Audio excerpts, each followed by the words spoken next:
Welcome to Perspective. I'm joined here by my actual father, Gene Bailey. Actually, yes, in the flesh. Yeah. Today's guest is Gene Bailey. He is the host of FlashPoint. And this episode is really meant to kind of cover lessons learned in ministry and providing perspective on kind of the whole process of how ministry works. And if you're young and you feel called into ministry, maybe you might learn something new or get some good advice. So thank you. Yeah, sure. Thank you, Dad, for joining me on this episode. Yeah, We're happy to have you, of course.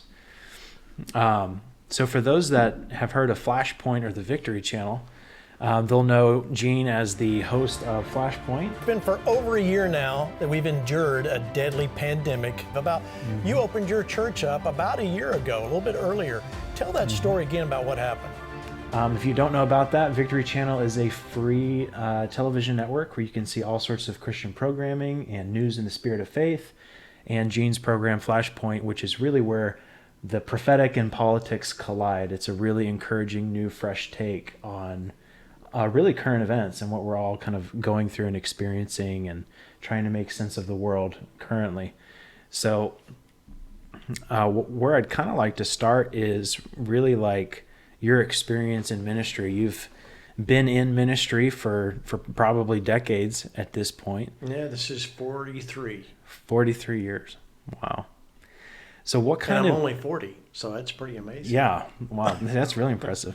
I know. Dad humor, right? Yeah. There won't be any more dad jokes on this episode. No, I'm just kidding. It'll be full of them. So let's start there. That's a long time in ministry, more than probably some young people have even held a job just for a couple years. Yeah, I'm sure. What kind of advice would you have to really people or younger people maybe getting out of Bible college, or maybe they feel the call of God on their life? They know maybe they feel like they're called to a nation, or they got a prophetic word, or they know they just really want to work in ministry. What kind of advice would you give to those people that maybe don't know anything about the industry or what it's even like? They feel like it's something on their heart. Well, I think the first thing is to remember, don't take yourself too seriously. It's a mistake I made, Reed. I think that, you get passionate about something and you want to go do it right now. And you have no experience. You've got no money. And you don't know anybody.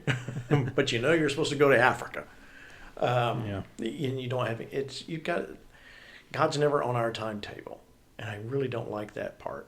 Most of the time, it's a lot longer than what you think. And then suddenly you'll find yourself in the middle of something. And you're like, how did I get here? Nothing wrong with a dream and a vision. We all have to have that. God plants in us this thing that we want to do. But a lot of times it's not what we think it is. It's not really what's going to be satisfying. For instance, flashpoints, politics, and prophecy, two things I could really care less about when I was in my 20s. Yeah. And if you'd have told me, like, hey, you're going to do this one, and I'm like, I don't want to do that.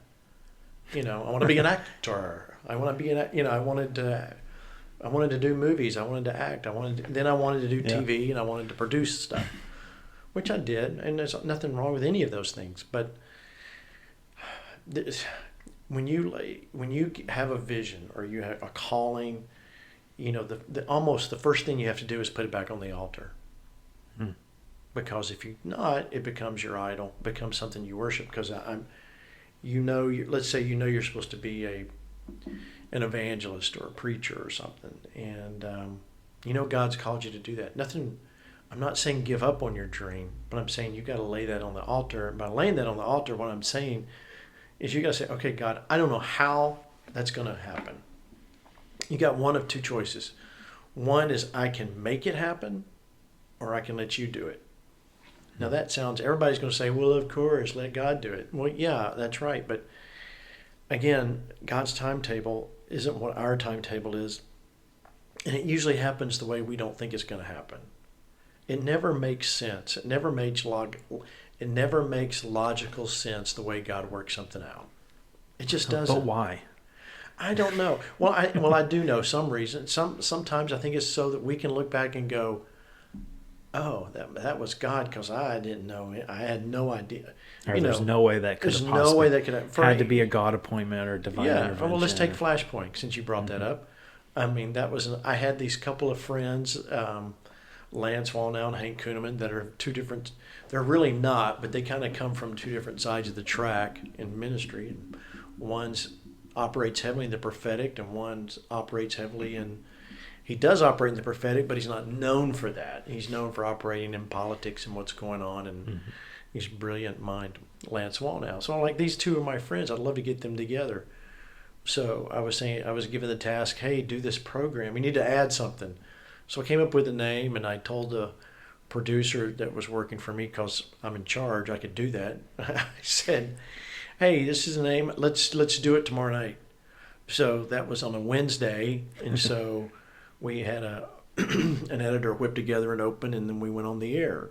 So really, it wasn't a lot of pre-thought out planning. No, and it's not what I would have thought. We want to go after COVID and what we're seeing in the White House. We were just going to cover what's happening and see. We were going to talk about the election, because this is mid-October of 2020, and see what's happening and let people have a chance and hear it from a different perspective. Hear the prophetic side, but also hear the practical side, the political side.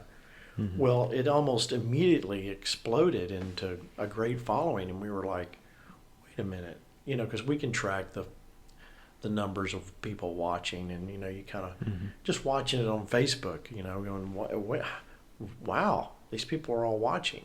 Well, no one was as shocked or surprised as I was, and it just, as they say, the rest is history. But I'm just along for the ride, Reed. I've talked about this before on television. Most of us, older generation, and maybe even someone as young as yourself, you maybe don't remember high school in civics class and government, because you're just trying to get through it and get out of there and get out of school. And then definitely suddenly could relate with that. And then suddenly you're thinking later, oh man, I wish I were paid more attention in that class. Well, imagine being my age, and it's been a really good time since it's been, fresh in my mind.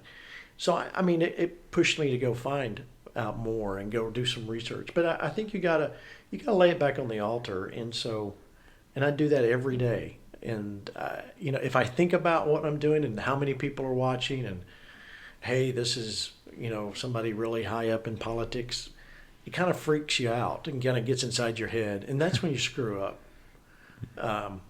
So letting God do it, putting it back on the altar and letting God work it out, is probably the biggest thing. But it's also the hardest lesson, because we all wake up with a desire to do something for God, and we want to do it right away, and we don't see how God's training us. I went to school for television, Reed, and I started, my first job was sweeping the floor. I'm like, oh yeah, well, this is a great career move. And doing stuff like that, and working in lighting, which I liked, but I didn't like, and I'm like, oh, there's no glitz and glamour in this, but I wanted to learn TV. And everybody says you got to be willing to pay your dues, and you do. I think there's actually a lot of young people that are really zealous, or might have recently come into church or ministry, or a new believer. And we're seeing a lot of these movements that have popped up, especially with the lockdowns and people having to even fight to go to church at this point. There's a lot of young people that maybe have found themselves in a part of a movement, or maybe they've really identified with certain ministries or really zealous teaching, and they're inspired. They feel like their perspective on Christianity is, completely unique, and they're going to go win 10,000 souls by next week on the street. And I agree with you. I think sometimes there's so much zeal and excitement, not that we never want to lose that. And, it's really important to have that. I don't think there's enough people that have kept the zeal stirred up. Sure. But I think that there's a lot of young people that feel stirred up. They want to do something. Maybe they just got some prophetic word or a calling to, a nation or a role they're supposed to be involved in. And for them, they might be thinking, I can't go sweep floors because I got to go out and save 5 people today on the street. Yeah. And I think that's something my generation is lacking is, yes, your calling might be over there, but first you got to be a good spouse. You got to take out the trash. You got to be willing to go to a crappy job to even pay your bills. Sure. For example, we were just talking before the show about David. It was 17 years from when he was anointed king to when he actually stepped into the role. Is there anything on that you'd want to touch on? Oh yeah, I got several sermons on that. The the thing about David is we all love to tell the story of David and Goliath because let's be real, most of us feel like we're David in that story. There's some sort of Goliath, whether it be your parents or somebody that told you couldn't do it, and so you always can identify with the underdog, which David clearly was the underdog. And so here he comes in, this kid, and he has he beats the giant, and you think, man, and that's where Sunday school, when I grew up, that's where we finished the story. We didn't finish the story. We just said, oh, yeah, great, David and Goliath. But the story is life gets really crappy after that, and the thing to remember here is with David is that he had great favor with the people. And the scripture talks about they sang songs that Saul has killed his thousands and David has killed his tens thousands. Well, that immediately put jealousy in there, and which is a very real thing. There's jealousy in the church, and if you have a lot of favor in something, odds are there's going to be some good jealous Christians that that are not going to be on your side. And so he worked with it, and Saul. How many times over the next several chapters did Saul tried to kill David? He ran, he hid, he had to, he chased him throughout the countryside. I mean, he did all these things. Yet David finally, he never let go. He never let go of his dream or his passion or his vision, but he had to, and here's the thing, he was as much the king of Israel the day he was anointed by Samuel as he was all those years later. He's still every bit the king, but it's that in-between time. There's a saying that used to, God never closes one door without opening another door, which sounds really good and religious. The version I like is God never closes a door without opening another door, but it's hell in the hallway. But Yes. Because, you're kind of going, but wait, what'd I do? I thought this was how it was going to work. Yeah, or hey, I just came out of Bible college, and man, I know all this stuff about the scripture. I know exactly how to go out there and start my ministry. I'm qualified. Yeah, I actually know something. And in reality, you're closer to a Pharisee than you are a disciple. That's true. That's good. You should do a podcast. Yeah. Wouldn't it be great if we could change people's perspectives? So, man, it makes me think of Joseph, how he had that dream. And mistake number one was yapping about it to all of his family close to him.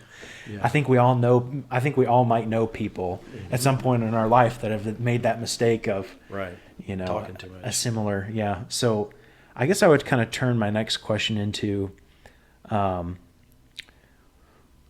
what do you think modern day Christianity, modern day ministries, what do you think they're doing right? And what do you think they're doing wrong? And the context I would put that in is if we're headed toward revival, if we're headed toward a big move, and there's people that are listening going, man, I love watching FlashPoint, or I know I'm called to be a pastor one day. This might be a really good opportunity to speak to that person that might not have an influence in their life in this kind of area. But again, what do you think the modern day ministries or Christianity in general, what are they doing well?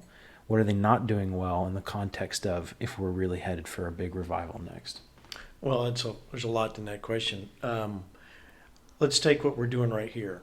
We're sitting in your place doing a podcast with cameras and audio. When I was in my 20s, we would have had to bring in a truck, and had these giant machines, and, we would be sweating under incredibly hot lights in order to make pictures, and that was cutting edge technology. Yeah. So cutting the film. Yeah,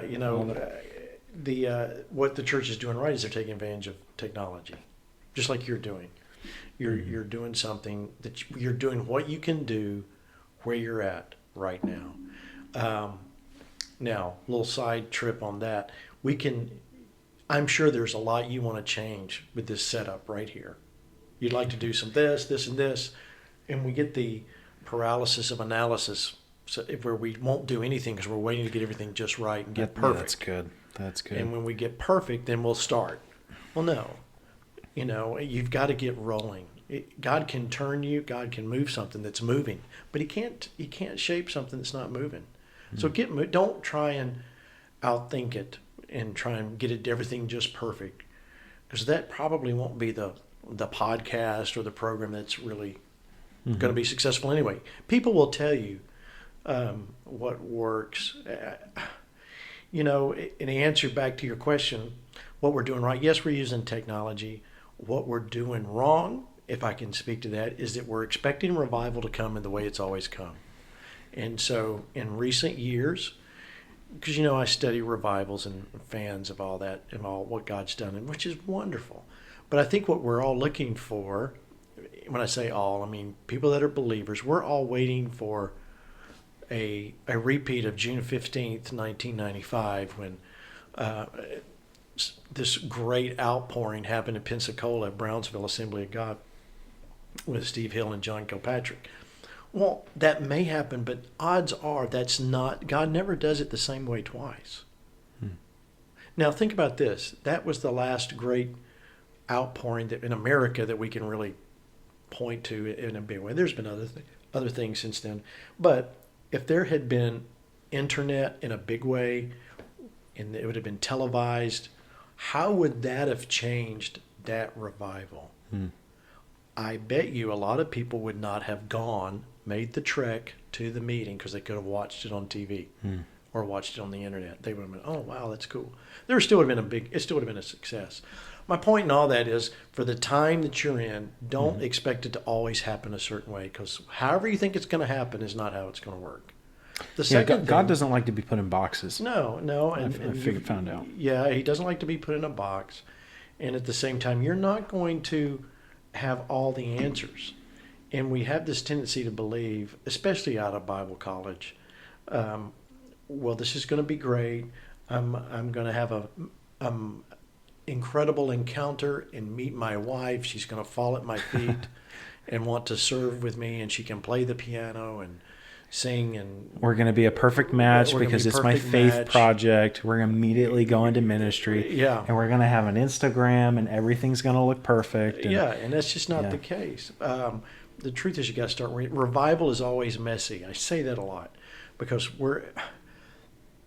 there's always, when I say it's messy, I'm talking about the fact that you're going to see God move. There are going to be people that are with you and people that aren't with you. Let's go back in Christian radio. When Christian radio came out, people thought it was horrible. When I say people, I'm talking about the church. How dare you use the airwaves for that horrible medium? You're using the devil's music stations for the gospel. That's not going to work. Well, then those very people that did that, turn around and bashed Christian television because they're like, you're using the devil's box to the devil can't. Box. God's not going to bless that devil box in your living room. Well, yeah. I heard this from I remember Leonard Ravenhill said this. I believe it was Leonard Ravenhill that said, every move of God is always dismissed by the previous move of God. Because we think it's got to happen the way it happened last time. And that's just not the way it works. It's just not the way it works. So we've got to be open. And this is really where faith comes in, Reed. We got to believe God enough, understand that in our carnality, we don't have all the answers. And that was a hard lesson for me to learn. I don't know everything. I know I don't know everything, but at the same time, I want to believe I know enough to get going, and this is the way God's going to do it, and this is great. Well, it doesn't happen that way. You each have to be ready to see how God's going to move. So the church is doing good things with technology, and they're open. The bad thing is we're still expecting it to be a certain way. Another bad thing, since I'm on what we're not doing right, not so much. COVID has had a great effect on churches. that it's eliminating a lot of the fluff preachers, that are probably still not open up in their churches because they're teaching a social gospel and it's a motivational seminar. And we nothing wrong with motivational seminars, but at the same time, that's not what church is. That's not who Jesus is. So we have an opportunity. We have tried. Our generations before yours have let you down because what we've done is we've tried to lay out a gospel that is palpable to the people. Because we've tried to make it, hey, it's easy to come to church. Well, your intention is right because you want people to come and get saved, but the reality is wrong. God's not. Jesus went to the cross. He didn't. Everybody wasn't his friend. They didn't go, hey, let's go hang out with Jesus. No, he was dividing people, and the people that divided the most was the church, the Sanhedrin, the church. They hated him because he was full. How dare you fulfill the prophecy and say you're the Messiah, the Son of God? Yeah, So, another little thing I'd want to add in there is like, I think sometimes people forget that the Pharisees had to memorize the first 4 books of the Torah by memory. They had to know it. So when Jesus said, you know the scriptures, and yet you're a whitewashed tomb and as dead as bones inside, that to me is a constant reminder of like, I might think I really might know what the right thing is, but at the end of the day, like the condition of my heart is way more important than what I think I know. right. Yeah. Well, we're human beings, and we want to go. We can't help but go by feelings a lot. So I can tell you just from preaching and speaking in churches and meetings and events, it seems to never fail. The ones I feel like I totally bombed and it was horrible are the ones that people, there was a bigger result from. Because and it's not that I was really better than I thought. It's just that God made up the difference. And when you realize, hey, you're at fault, you're not going to do everything perfect. And you're not going to be God's answer to television or podcasting or anything else. You're just available. I think that's what Catherine Kuhlman said. He's not looking for, the great voices. He's looking for available voices, and that's what you're doing. And I applaud you for it. We got to be available, but that comes from putting your reputation on the line and being willing to be made fun of, being willing to make a mistake, and be talked bad about. I read an article today in the Baltimore Sun that posted this thing that I didn't say on television. It made me sound like a total wacko, and I'm like, wait a minute, that's not right. But, hey, it's for the gospel.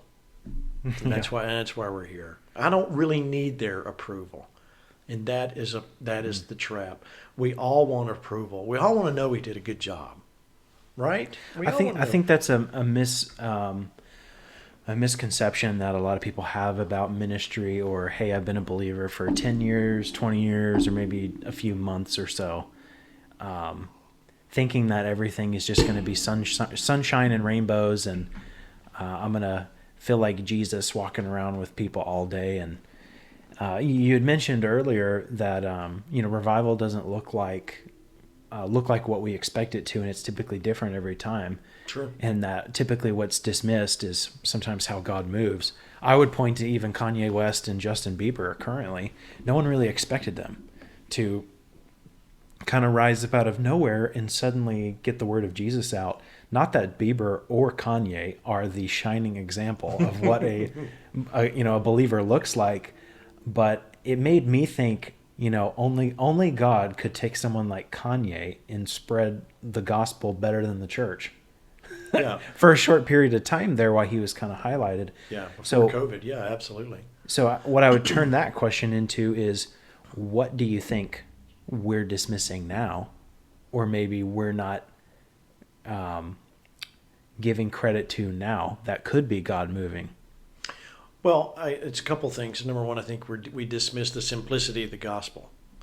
We think we've got to make it into something. We want to. The human nature wants to wow you with your words, wow you with my words. Look how great I am. Let me have some great revelation. Wow, go, FlashPoint that guy is amazing. Yeah. Well, that's a failure, because if you don't point people to God, you've missed it. And you've missed it in a huge way. I think we've missed that way, and we miss the simplicity.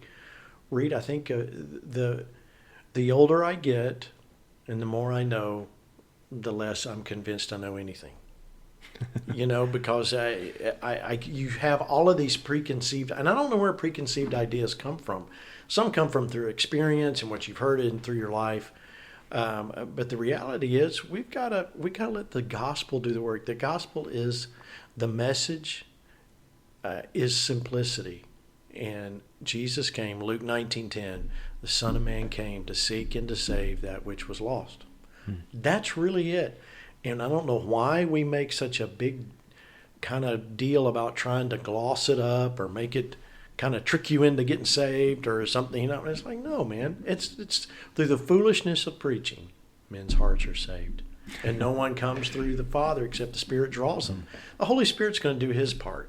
You just got to be a willing vessel. So I don't think that's really answering your question in detail, and that's the first thing that comes to me is we've got to do the simplicity of the gospel and be able to take advantage of where we're at. Now, COVID has had a very good impact in some way. It has weeded out some, like we've talked about. But the other side of that is people have, I think pastors have had the opportunity to go, wait a minute, what's really important? That beautiful Easter production really isn't important as much as maybe going and ministering to my parishioner who's got a sick daughter or grandmother, who's in the hospital with COVID or whatever. That is real ministry, not doing the production. And I think that's woken up a lot of people. Now, the other thing about, in politics, if I can go here for just a moment. Yeah, of course. You've got the left and the right. Now, my whole adult life, as I can remember, it was always about the Democrat was trying to be a little more, everybody was trying to be in the center and be kind of fuzzy so they could get your vote. Because you're not going to swing the ultra liberal or you're not going to swing the ultra conservative. They're not concerned about that. They're concerned about that 11% that's in the middle. That's all I want is I need to kind of convince a few of you to come over to our side. And so that used to be everybody that was trying to be a moderate because we're going to reach across the aisle and help each other make new laws and, help everybody. Well, this election cycle, it has been nothing like that, which makes me think, wow, these are the end times because the left have gone hard left. The conservatives are going, no, we're hard right. A huge so separation. There's this massive gap in the middle. There's nobody in the center. Well, take that over to the church. Now what you've got, I really believe this to be true. Pastors, you are either going to do what the Bible says or you're not. There's no riding the fence because the devil owns the fence. The devil owns the fence, yeah. And we got to be able to go, wait a minute. People are looking at you. What are you going to do? What are you going to do, Pastor, about this? And tell me what to do. And hey, when it comes down to it, abortion is killing babies. So what are you going to preach? You can't. There's no middle road on a lot of this stuff anymore. So that's been a good byproduct of the times we're in. But that means you got to take a stand. You got to be willing to stand up, take the hits, take a stand, and maybe watch people leave your church because they have a different opinion. Yeah. Wow, that's good. What do you think Jesus would say if you were sitting at this table? What do you think Jesus would say about the state of ministry? Jesus loved people. And, I was watching the other night, I was watching the Bible series. They replayed it on the History Channel, all those episodes that Roma Downing and her husband Barnett did. And I was struck by something, but when Jesus, in the Last Supper, he's telling them this is our last meal together. And there was some creative license they took with that moment. And they said, he's saying this is the last meal and one of you here will betray me. And, Peter's going, no, I'll never betray you. And he goes, well, you will before the rooster crows, and dawn, and so and everything Jesus said happened. They all left him. And so it struck me extremely poignant as here's Jesus being, whisked off after he heals a guy's ear. They still take him off, to crucify him eventually. And every one of his church members, if you want to look at it that way, his disciples, I mean, they left him. So I put myself in, how would I feel? I'd be like, you guys, you bunch of idiots, Yeah. you guys didn't last very long, and they're all running, and Peter's going, no, I don't know him, I don't know him, I don't. And so, but yet after he dies and he rises again, what does he do? He goes right back to those very disciples and says, here I am. Even doubting Thomas, he spends time with his disciples. He was so gracious. I think we have a tendency to want to put Jesus in this, well, you did wrong, you're out of here. The truth is we all screw up. But even the disciples who walked with Jesus denied him, yet he still came back. So I don't think Jesus in himself would be mad at anybody. He would just he'd probably take the worst of us in his hands and say, come on, let me show you how to do this. Because he loves it. He loves you. He loves me. In spite of us, he loves us. And I think that's where we have to understand. That doesn't mean that we need to live holy or not live holy. Of course we do. But Jesus is forgiving. He's looking for more ways to work with you than against you. And that's where I think that's where the church has failed. In another place is we try to put people in a box, or we try to, it's a list of do's and don'ts. And it's, hey man, Jesus wants you. He just wants to live with you. He just wants to hang out, and when he does that, you talk about it. Peter cuts off the guy's ear as they're taking him away, and even in the middle of that, our response would be, yeah, see there, now you got what you deserved, But he reaches up there and he heals the guy's ear. Like, well, who does that? Well, Jesus does. Mm-hmm. And that's where we have to realize we judge others how we think they should be, and we judge ourselves on our intentions. And I think we have to relax a little bit and remember we're all fallible. We all make mistakes. Yeah, I think kind of what you touched on earlier about being a willing vessel. Like, one thing I heard years and years ago that really sat with me was, if you feel unqualified or you feel not good enough, congratulations, you've just joined the Hall of the Heroes of Faith. Yeah. And right. How God really just needs more willing people than people that are qualified. Or, hey, if you've got some prophetic word over your life, or a gift, or, God showed up in your bedroom, something like that. At the end of the day, it's more about the relationship than works. And fruit would be a byproduct of that closer relationship with him. I think sometimes when we focus too much on evangelism, we're just thinking, I haven't, when's the last time I got someone saved? I haven't seen fruit in a week, or I haven't gotten someone saved in 3 months. I'm a bad believer. And I would just encourage people listening too, that like, it really, at the end of the day, I think we got to take the focus off of ourselves, off of our calling. Not that we shouldn't pray into it and seek more on it, but I consistently think about, like, when was the last time we went to Jesus in prayer and actually said, what's on your heart? Mm-hmm. Yeah. Instead of, I think we've kind of all been trained to go, my prayer list is my worry list. Yeah. Or whatever's going wrong in my life is, what I'm praying about. And God wants to hear all those things. Like, he is a good father at the end of the day.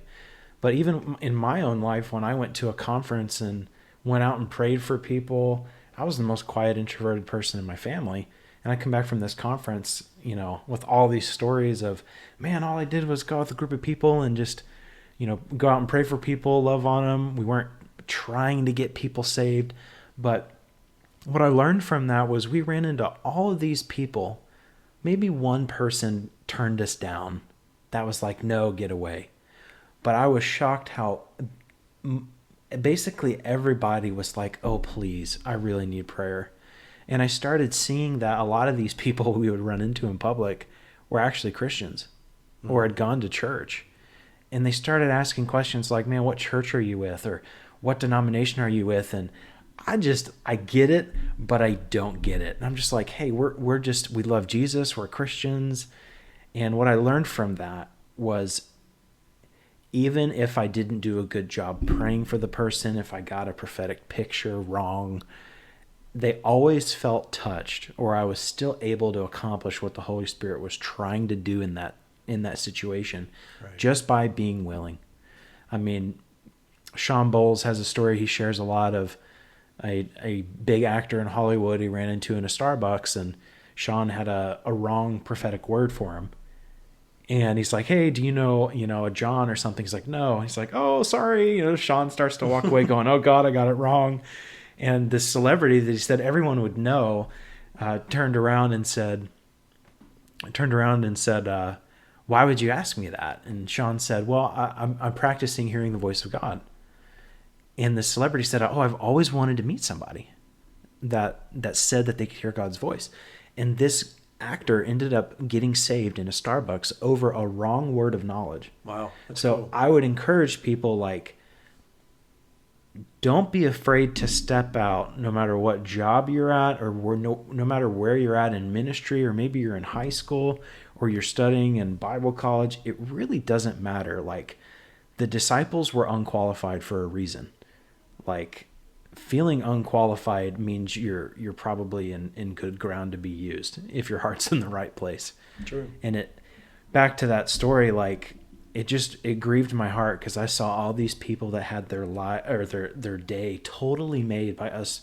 Just a simple prayer. It wasn't even something special. People crying, breaking down. What church do you go to? And I'm like, oh my gosh, like, there are so many people that just need someone to step out. It wasn't even that they had to get saved in that moment, or they had to, do whatever we were trying to get them to do. I really felt like, when they say the harvest is plentiful, but the laborers are few, that that really became manifest to me on that day, because I knew how unqualified I was. And I thought, like, I was trying, taking prophetic risks with people, and we had training at this conference for that too. And it was just like, any little thing that I did to step out, some were wrong, some were right, some were shockingly right. It was like you could feel the wind of the Holy Spirit going, oh, thank God, I've got someone to work with. Like, it made me cry at the hotel that night, where I'm just like, Yeah. it was almost a weird form of anxiety. Yeah. Going, oh wow, this whole time I've been used to not wanting to talk in public, or I'm going to the store, keep my head down. It's sad in our culture today how people don't really talk to each other anymore in public, and even just making eye contact, or hey, how are you doing, or buying someone's coffee can really make someone's day. But I would encourage everyone out there, if you haven't felt challenged in your faith, ask God to challenge you. Ask him to bring something up that you can do.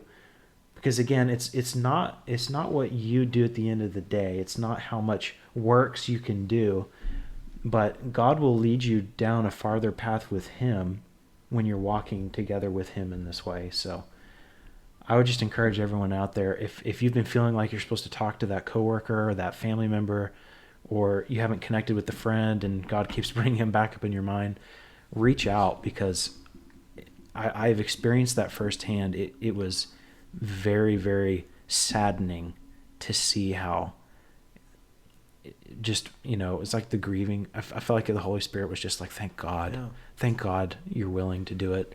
And it was very humbling for me.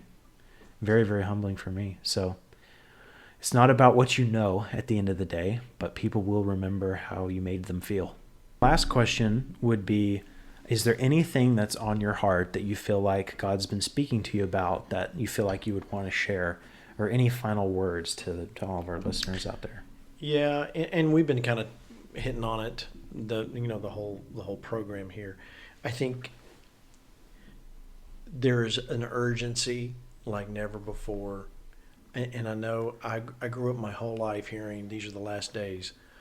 Well, they are, and now these are really getting to the last of the last days. I mean, I don't know when Jesus is coming, but I'm telling you, there's an urgency, Reed, and what you're talking about, and what we have to not, we have to get out of stupid church politics, things that don't really matter. There's a hurting, dying world out there, and we've got to just be able to listen. And you're right. Cell phones have made it. Technology has been great, but we've never been more disconnected. And it's hard. You know, it used to be. You know, I'm always leaving my phone somewhere or trying to remember where I left my wallet. But it's kind of now you can't imagine walking out without your phone. You know, you got to have your phone with you. You know, when I grew up, it's like phone. Yeah, when I get home. Now I look back and go, man, those were really the days. Man, just can you imagine just going somewhere and doing that thing and then going home, get the phone call. So I think we just have to stop long enough to let God lead. And you can't do that if you're always so busy. It's the same problem church leaders have had through the generations. You know, I'll leave you with this story. Seth Joshua in the Welsh revival was a church leader in Wales, and he prayed for God to send a man that was not in the church to help lead the people in a move of God. Well, that guy was Evan Roberts. Here's a kid that was working in the mines. He wasn't really that, but yet this kid who's in his early 20s, his own father thinks he's gone mental because he's walking around town talking to himself. Well, he was praying, but nobody knew what that was. But he was walking around praying all the time, and so his own father thought my son's mental. He tried to get him committed. Yet here he prays a prayer, and the great Welsh revival happens. So it came through someone that was unexpected. Was it because Evan Roberts was so great? No. Evan Roberts was available. He was there. The church leader, and the reason Seth Joshua said that was that he knew if a church leader ushered in a great move of God, it would be about the church leader. And God didn't use that way. So he uses that. So we really none of us have an excuse. You know, we have no excuse. We just got to be an open vessel. And don't get hung up in the little stuff. There's always stuff to get under your skin. People aggravate you. You're going to fail, like you said. You know, people are going to turn you down. You feel like God's not going to use you again. All those bad human thoughts. But the truth is, like you said, God's just looking for a willing vessel, and that's what it's all about. Yeah. Man. Good wisdom. Good wisdom. Thank you so much for coming on. Thank you. I appreciate it. How can people stay in contact with you if they want to see about Revival Radio or FlashPoint or want to check out anything that you might be doing? Well, they can go. Of course, we're on Facebook and Instagram under Revival Radio TV, and this my name, Gene Bailey. But the website is govictory.com/Revival Radio TV or govictory.com/FlashPoint. You can see the programs and see what happens and share the word. Get the word out. We're in this together. All right. Thank you so much. Thank you. And we will see y'all later this week.